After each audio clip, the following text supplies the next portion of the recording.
Euh, la prononciation française représente un grand défi pour les prononces étrangères, surtout pour les hispanophones.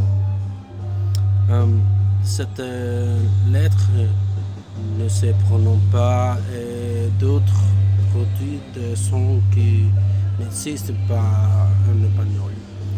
Deux difficultés très fréquentes sont la E muette à la fin de la mode et la confusion entre la son U et O. Ces erreurs changent souvent le son des mots et rendent la communication moins claire. La E muette définition. La E muette, aussi appelée acute, est un voyelle qui souvent ne se prononce pas.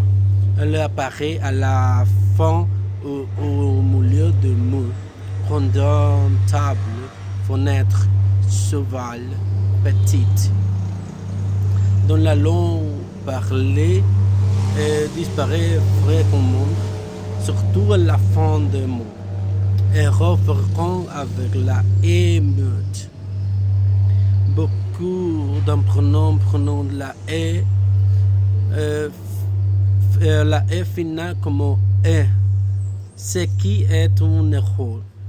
Exemple, table, table, et non tablé. D'autres oublient la E quand la attention à la prononciation. Exemple, appeler, apple, pas appel.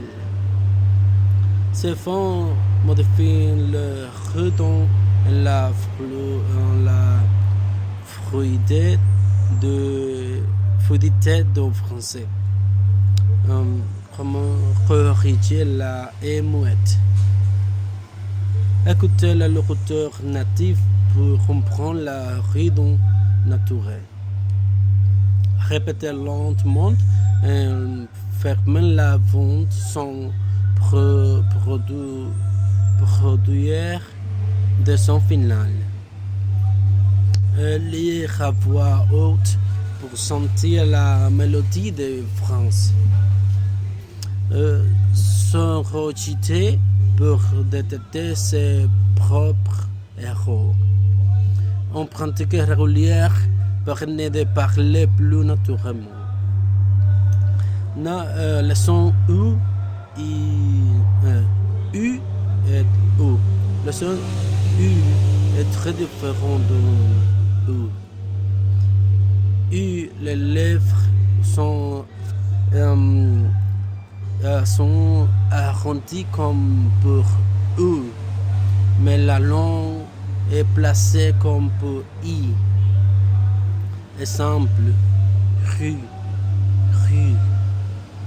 où les lèvres sont arrondies, la langue est plus basse.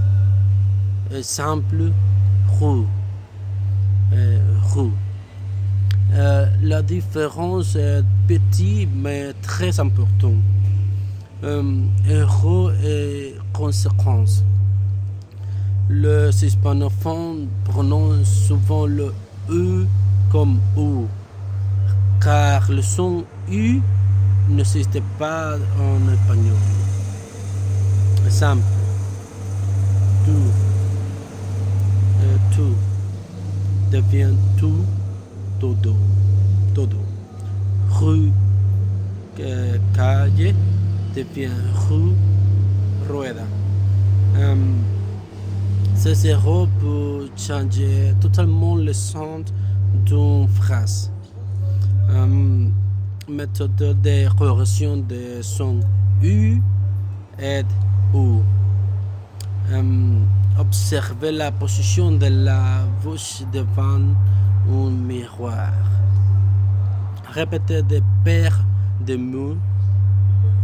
Rue, tutu, lu, su. Écoutez attentivement les différences des vidéos ou enregistrement.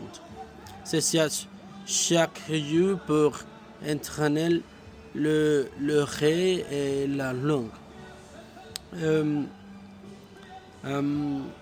Autre stratégie d'amélioration, utiliser des applications comme Duolingo ou HelloTalk. Regarder des films ou vidéos en français vers sous-titres. Lire à voix haute pour renforcer la prononciation. Pratiquer avec d'autres étudiants ou natifs.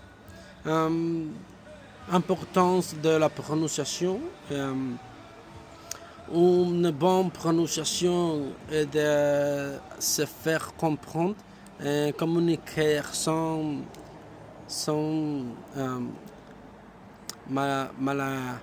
malentendu. Elle améliore aussi la confiance, la conversation et des présentations, et corriger les erreurs de la E muette et de son U. Tout est essentiel pour parler en français fluide et élégant. En conclusion, la prononciation du français demande du temps, de la pratique et de la passion. Le son U et O ainsi que la E muette représentent des difficultés. Mais avec une bonne méthode de la motivation, il est possible de la maîtriser. Chaque réponse améliore la compréhension, la confiance en la qualité de la communication en français.